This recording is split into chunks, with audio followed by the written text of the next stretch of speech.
Good afternoon.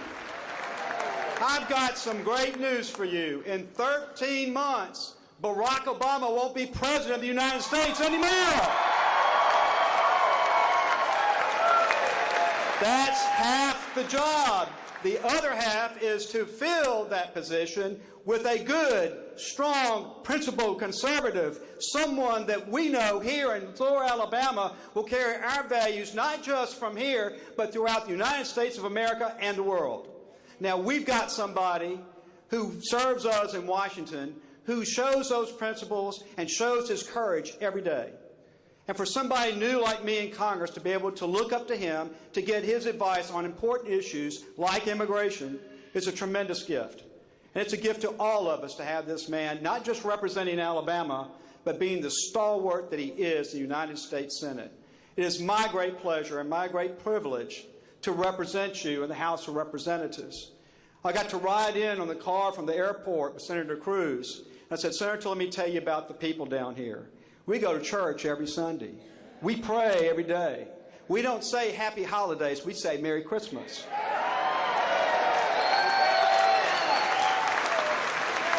When we say the Pledge of Allegiance, we mean it.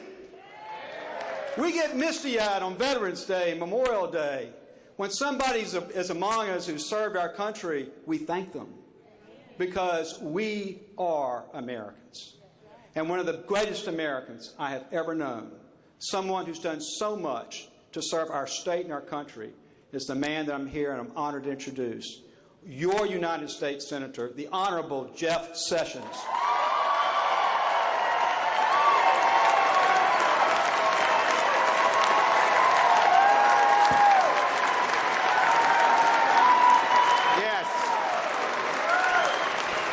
Thank you all so very, very much. Thank you so much. God bless, and what an honor it is to represent you. I know after the hurricane and so many people had worked and helped and given so much to help their neighbors, Bill Bennett had me on his radio show, and he said, you must be very proud to represent such a people. And I do have great honor and proud to be able to represent you. You know, I'm particularly pleased to be able to welcome to our area of the state Ted Cruz. He is a friend and an ally. We have worked together. I'm so proud he came on a fabulous day like this. So, gosh, we know there has to be a God in heaven to have a life in a town and a community as pretty as this time of the year. Let me just say a couple of things. We ended this last session, a dismal end to a dismal congressional session. I appreciate Bradley. Bradley's such a talented, hardworking, smart, knowledgeable congressman, and he stood firm against this omnibus bill this last time. And Senator Shelby and I, and of course Ted Cruz, opposed it in the Senate. So we've been together on a lot of important issues. One of the things that you have been hearing about somehow is a criticism of Ted and how and what he did with regard to this massive immigration bill that they tried to ram through in 2013. Let me tell you, I was there every step of the way. Ted Cruz was on my side and fought this legislation all the way through. They continue to talk about it. I'm just flabbergasted, really. I mean, don't they know how he voted? Don't they know? So let me just tell you a few things. And just to recall, people need to remember this, because this election is going to decide. Did the crowd who pushed that bill, are they in the White House? And will they be able to continue their agenda? Or will somebody else be there who will say no? This is what happened. After the 2007 battle, you remember people started sending bricks to Congress in 2007 to build a wall with. Their phones rang and rang and rang, and they got 60 votes in the Senate on the first preliminary vote. And the second vote, the switchboard was shut down. Millions of Americans were calling. And when we had a final vote, only 46 voted for it. The people spoke, And the Congress finally, although it was dicey for a while, responded. And here in 2013, the same group again, they spent $1.5 billion to promote this legislation. They hired political consultants. They had pollsters hired in polling to try to spin the numbers in any way possible to advance this agenda. They had special interest groups. They met for months, the Gang of Eight, and they were determined they were going to move this bill to passage. And it was a near-run thing. It was a worse bill, everybody would acknowledge, I think that's fair about it, than the 2007 bill. It gave amnesty first, and then a promise over a period of years, even decades, enforcement that, if history follows the path, would never have occurred. We voted more than once to build a fence. Do we have a fence? No. So just because you promise and say you're going to do something in Washington, you know that's not so.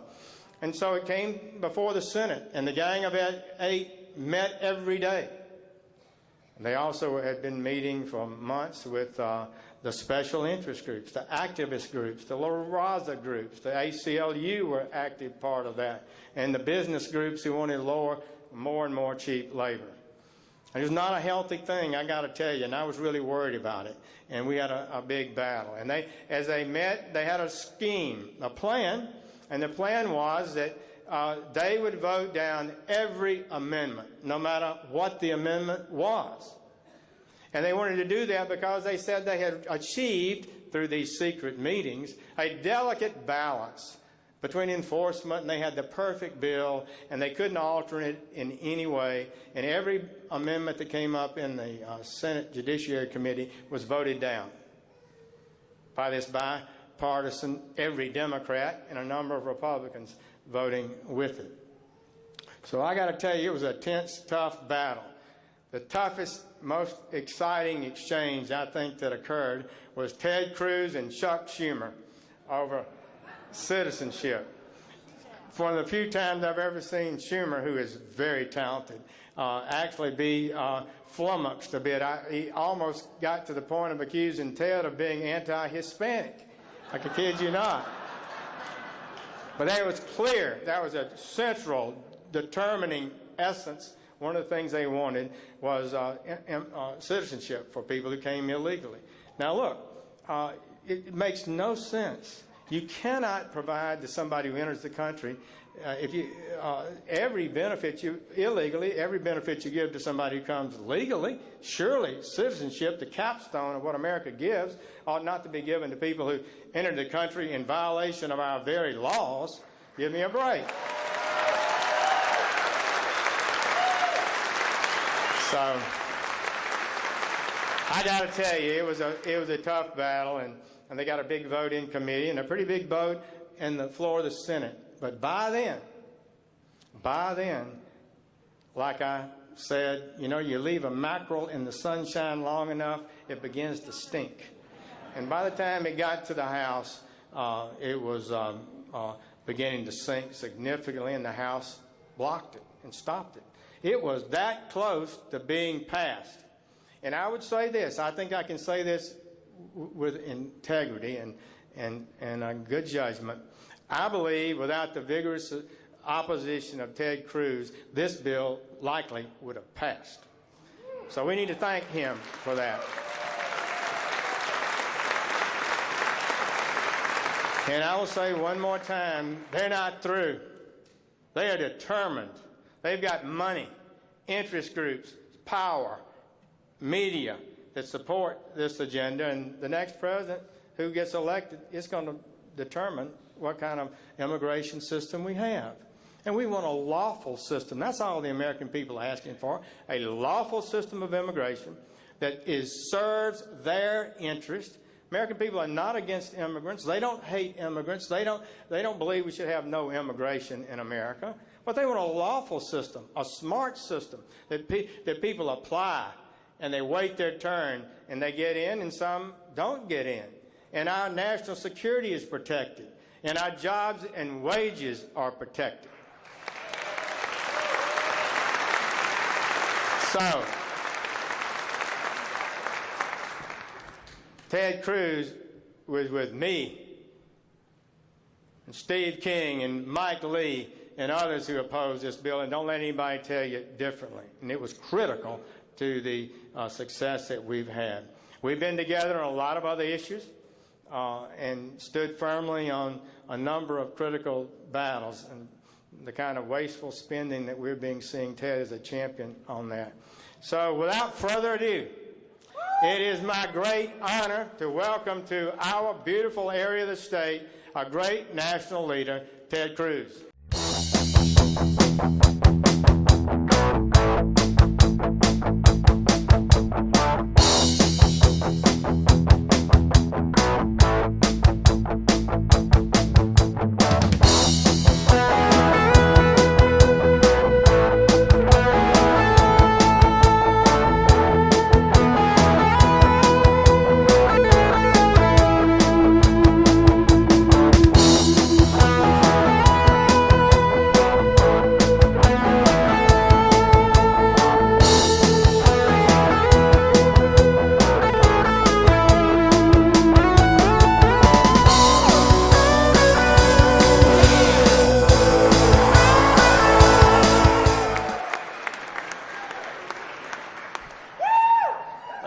First of all, to my good friend Jeff Sessions, thank you for the very, very kind introduction. And I want to say to the men and women of Alabama,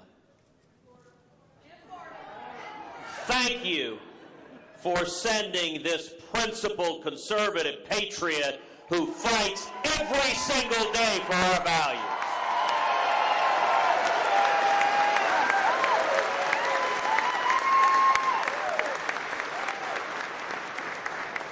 It has been an incredible privilege in my time in the Senate to be shoulder to shoulder with Jeff Sessions in fight after fight after fight, where all the money, all the power in Washington was arrayed on one side, and a handful of conservatives were standing with the working men and women of this country on the other side. And I'll tell you, when you're standing with the people, you're on the winning side.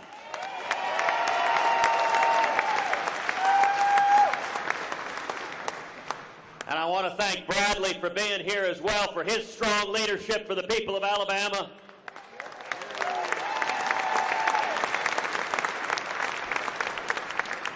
You know, Jeff and Bradley and I, we all spent a good chunk of the week in Washington, D.C. So it is great to be back in America.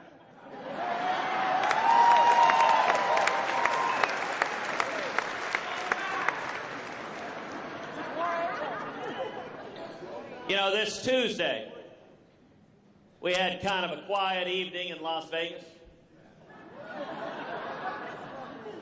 How fantastic is it that we have such an array of young, dynamic, talented candidates for president running as Republicans?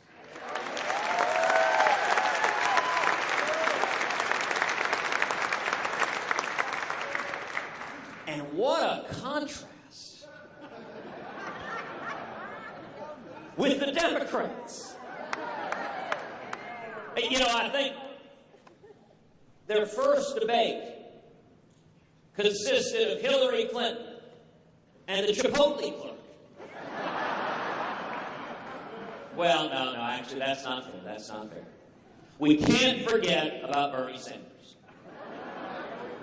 So now, the Democratic field consists of a wild-eyed socialist with ideas that are dangerous for America and the world, and Bernie Sanders.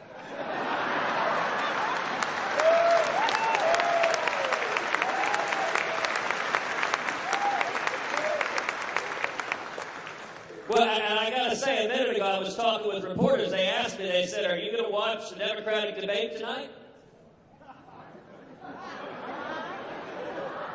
There's a debate tonight?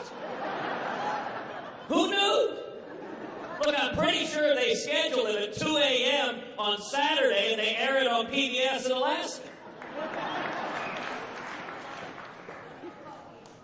It's almost like they don't want people to see the candidates that got run for president.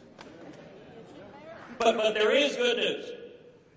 The Democrats have announced the venue of their next debate. They're hosting it at Leavenworth.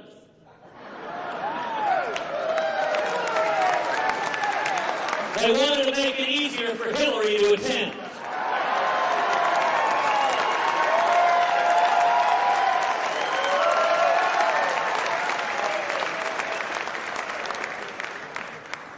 You know, all of us are here today because our country is in crisis. This is not a typical election. We're bankrupting our kids and grandkids. Our constitutional rights are under assault from Washington each and every day.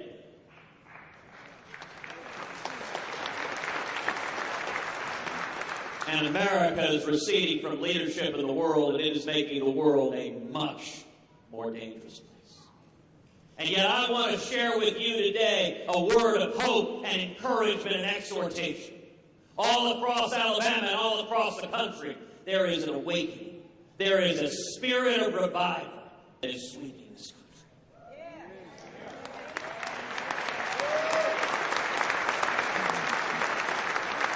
So I'm here to tell you today, help is on the way.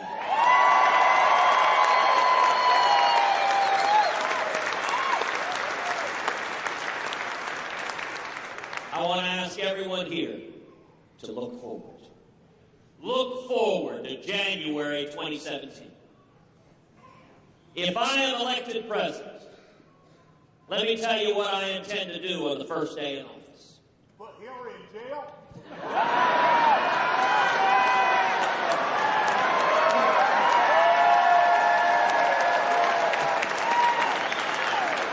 She may already be there. But if so, I'll be sure to bake her a cake and send it to her. The first thing I intend to do the first day in office is rescind every single illegal and unconstitutional executive action.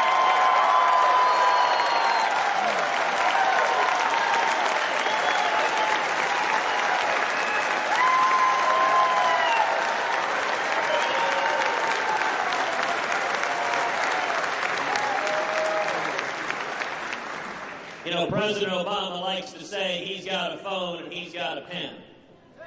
When you live by the pen, you die by the pen.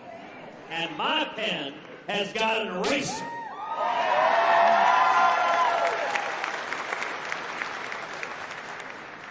But sadly, the corruption has not been limited just to the White House. It has extended across every agency of the federal government. The second thing I intend to do on the first day in office is instruct the United States Department of Justice to open an investigation into Planned Parenthood and these horrible videos.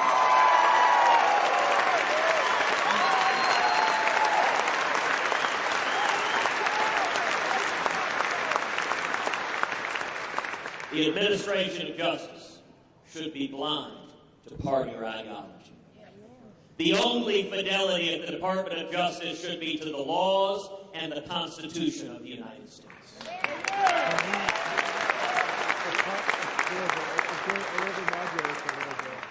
The third thing I intend to do on the first day in office is instruct the Department of Justice and the IRS and every other federal agency that the persecution of religious liberty ends today.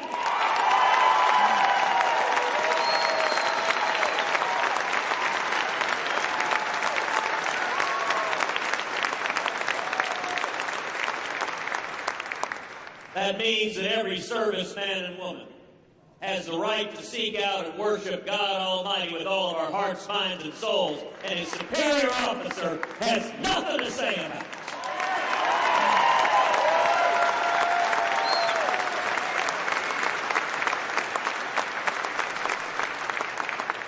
That means that the Little Sisters of the Poor, a Catholic charity that the Obama administration is right now persecuting, will find that the case against them has been dismissed.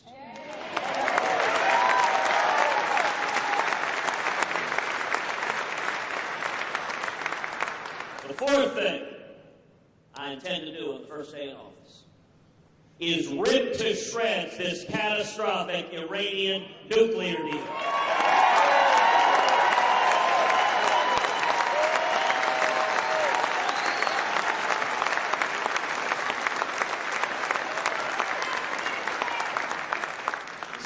greatest national security threat facing America is the threat of a nuclear Iran. And we need a commander-in-chief who stands up and says, in unequivocal terms, under no circumstances will the nation of Iran, led by a theocratic Ayatollah who chants death to America, under no circumstances will Iran be allowed to acquire nuclear weapons.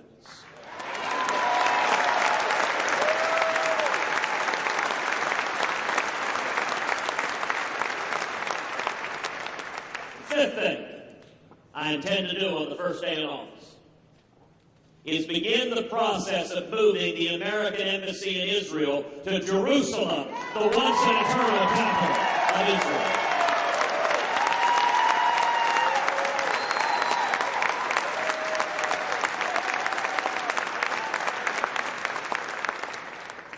Now, you know, a lot of presidential candidates, both Democrats and Republicans, have made that very same promise. And yet, inevitably, what happens is when they get to the White House, they don't do it. And the reason is their team comes to them and they say, you know, if we do that, it'll make other folks in the Middle East really, really unhappy. Well, if you hadn't noticed, they're already pretty unhappy with it.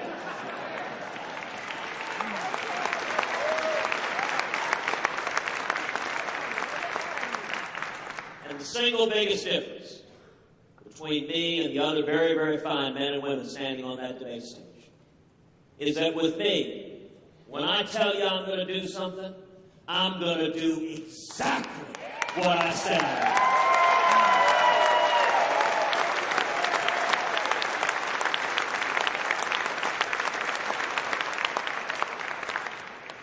So that's day one. There are 365 days in a year, 4 years in a presidential term, and 4 years in a second term.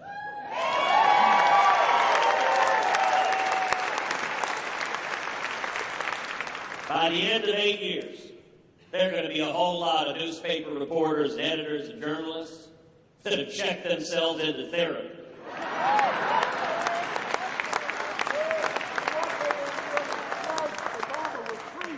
In the days that follow, I will go to Congress and we will repeal every word of Obamacare.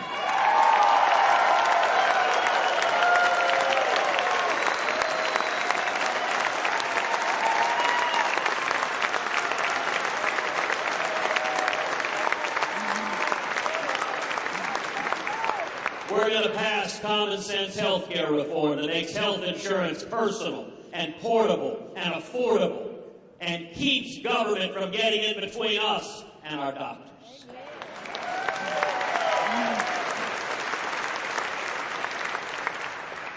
In the days that follow, I will instruct the U.S. Department of Education, which should be abolished,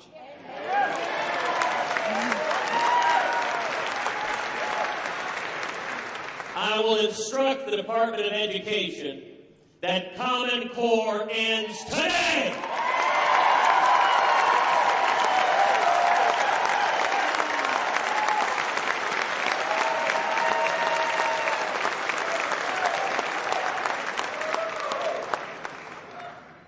In the days that follow, we will finally secure the borders and end sanctuary cities.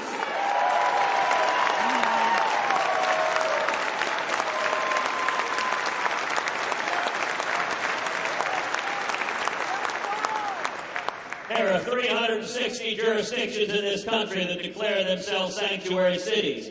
Every one of them is going to find their federal money cut off.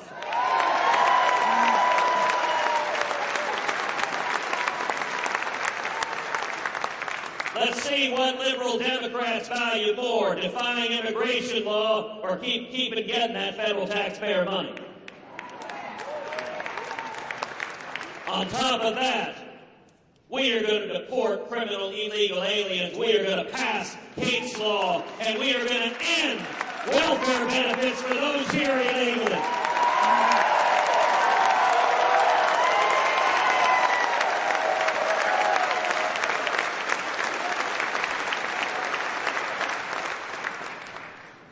And for anyone who wonders, can we really secure the border? I got 3 words for you. Secretary Jeff Sessions.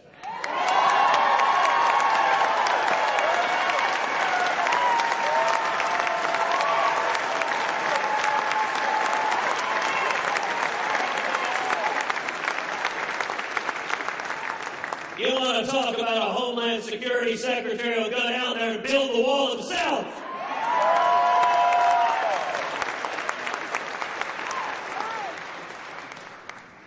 In the days that follow, we will rebuild the military. And we will honor the commitments made to our soldiers and sailors and airmen and Marines.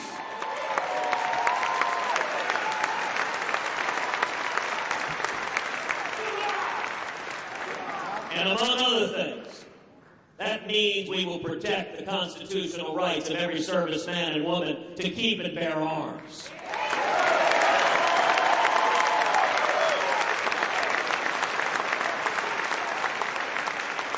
Which means the next time a jihadist walks into a recruiting center in Chattanooga, he's going to encounter the business end of firearms wielded by a dozen Marines.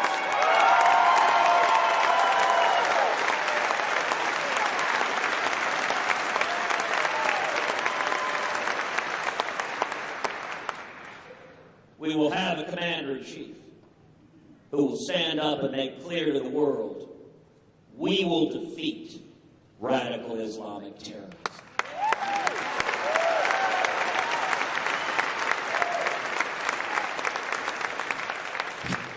We'll have a president willing to utter the words, radical Islamic terrorism.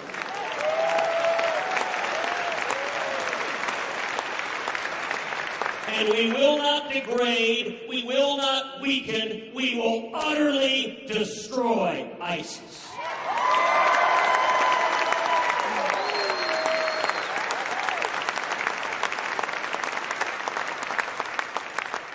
Every militant on the face of the earth will understand. If you go and join ISIS, if you wage jihad against America, if you take up arms and attempt to murder innocent Americans, you are signing your death warrant.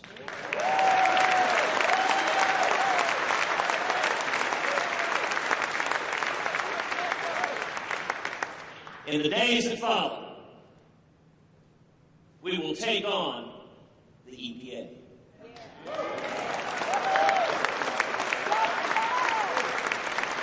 And the CFPB, and the alphabet soup of federal agencies that descend like locusts on small businesses, killing jobs all across this country.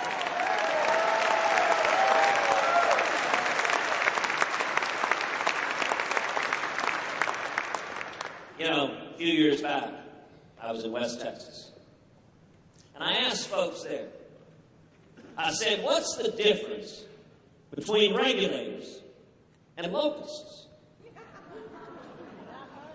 I said, well, the thing is, you can't use pesticide on the regulators. And this old West Texas farmer, he leaned back, said, want to bet?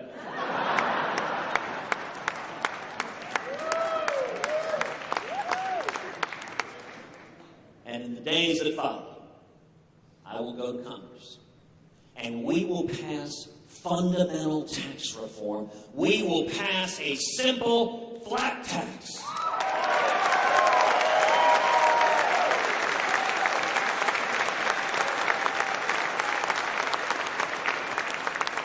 So that every American can fill out your taxes on a postcard.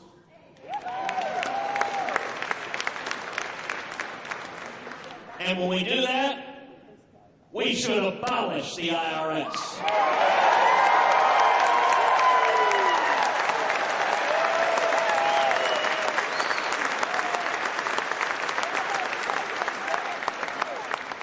There are about 90,000 employees in the IRS. We need to padlock that building. Take all 90,000 and put them down on our southern border.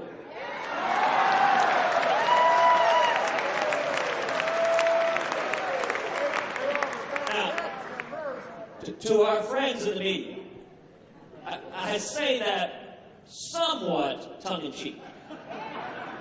But, you know, sir, if you think about it, imagine you traveled thousands of miles in the blazing sun. You're swimming the Rio Grande. The first thing you see is 90,000 IRS agents. You turn around and go home, too.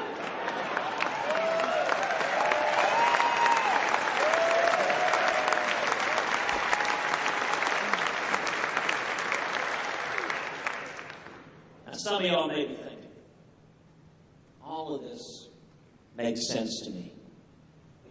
Basic common sense. Live within your means. Don't bankrupt our kids and grandkids. Follow the Constitution. But can it be done? Can we do it? You know, Scripture tells us there's nothing new under the sun. I think where we are right now is very, very much like the late 1970s. I think the parallels between this administration and the Jimmy Carter administration are uncanny. The same failed economic policies, the same misery, stagnation, and malaise, the same feckless and naive foreign policy. In fact, the exact same countries, Russia and Iran, openly laughing at and mocking the President of the United States. Now, why is it that that analogy gives me so much hope and optimism? Because we know how that story ended. All across this country, millions of men and women rose up and became the Reagan Revolution.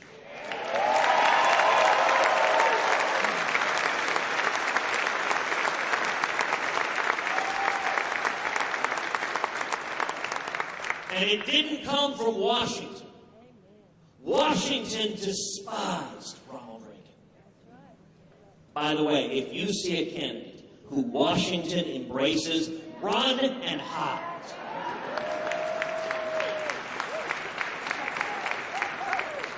It came from the American people, and it turned this country around. We went from misery and stagnation and malaise to booming economic growth, to millions lifted out of poverty into prosperity and the American dream. We went from our hostages languishing in Iran to winning the Cold War and tearing the Berlin Wall to the ground.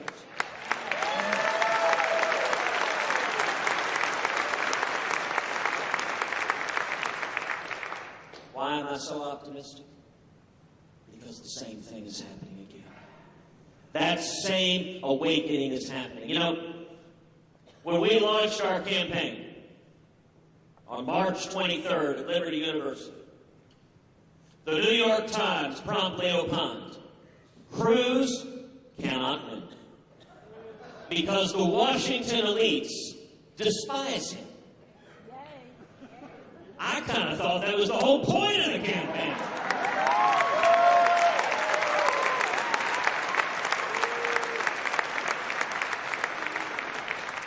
Look, if you think things in Washington are going great, that we need to keep headed the same basic direction, just kind of fiddle around the edges, then I ain't got it. On the other hand, if you think Washington is fundamentally broken, that there is a bipartisan corruption of career politicians in both parties that get in bed with the lobbyists and special interests and grow government. And we need to take power out of Washington and back to we the people. That is what this campaign is all about.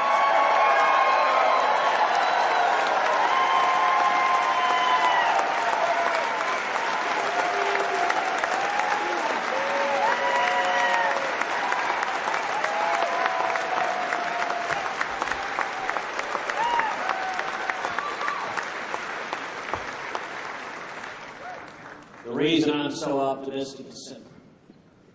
Look around this room. Look around at your friends and neighbors, your brothers and sisters. People are waking up all over this country. I'll tell you, Alabama is going to play a critical role in this year's Republican primaries.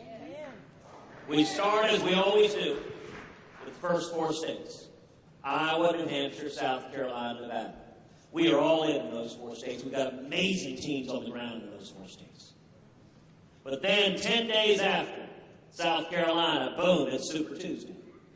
It's the so-called SEC primary.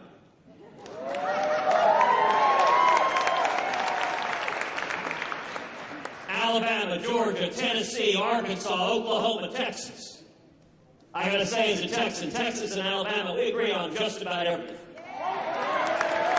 Well, except football.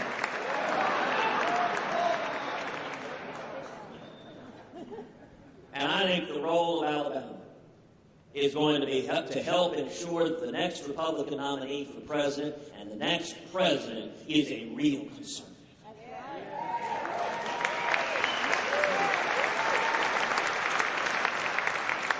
We've got an amazing grassroots army on the ground here. I want to ask you if you'll be part of that army, if you'll join us, to pull out your cell phone right now. And if you would text the word liberty to the number 41444. Once again, that's liberty to 41444. That'll do 2 things. 1, it'll put you on our list as part of our grassroots team to volunteer. And 2, it'll give everyone here the opportunity to contribute, to donate, to keep providing the resources to get this conservative message out and to win this election in 2016.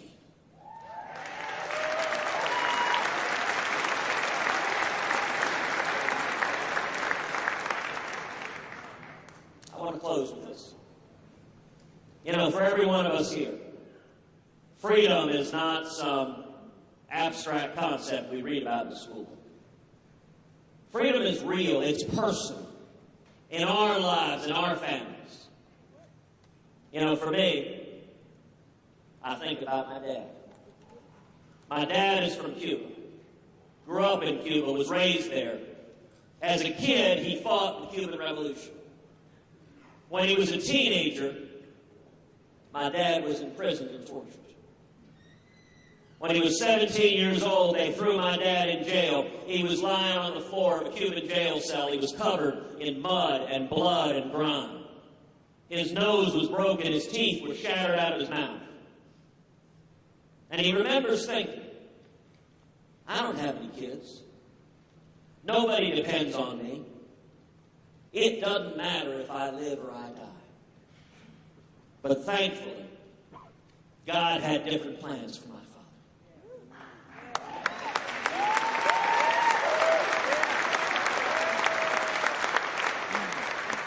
He was released from that jail cell. He came to America in 1957. He was just 18 years old. Couldn't speak a word of English. Had nothing. Had $100 sewn into his underwear. Don't actually advise carrying money in your underwear. And he got a job washing dishes. Made 50 cents an hour. And he worked full time. He paid his way through school. He and my mom went on to start a small business together. So I grew up in Texas as the son of 2 small business owners, seeing the ups and downs, the triumphs and challenges of running a small business. Today, my dad is a pastor. He travels the country preaching the gospel.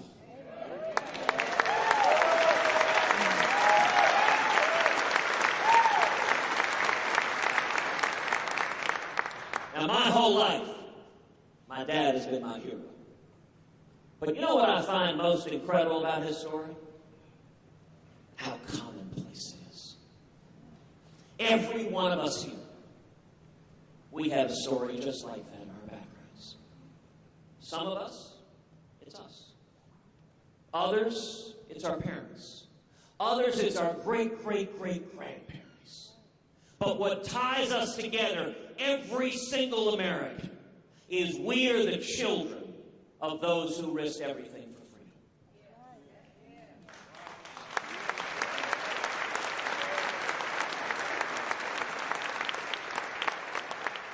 And that's why I'm so optimistic.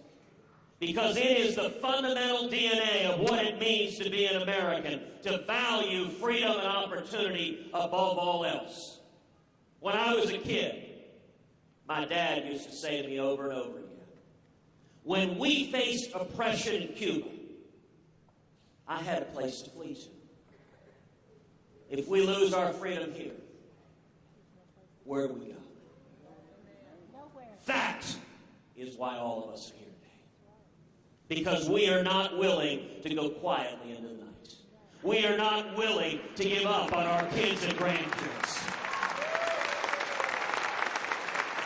And I tell you this, if we come together as one, if we defend liberty, if we defend the Constitution, if we defend our values, if we stand together as we, the people, we will bring back and restore that last best hope for mankind, that shining city on a hill that is the United States of America.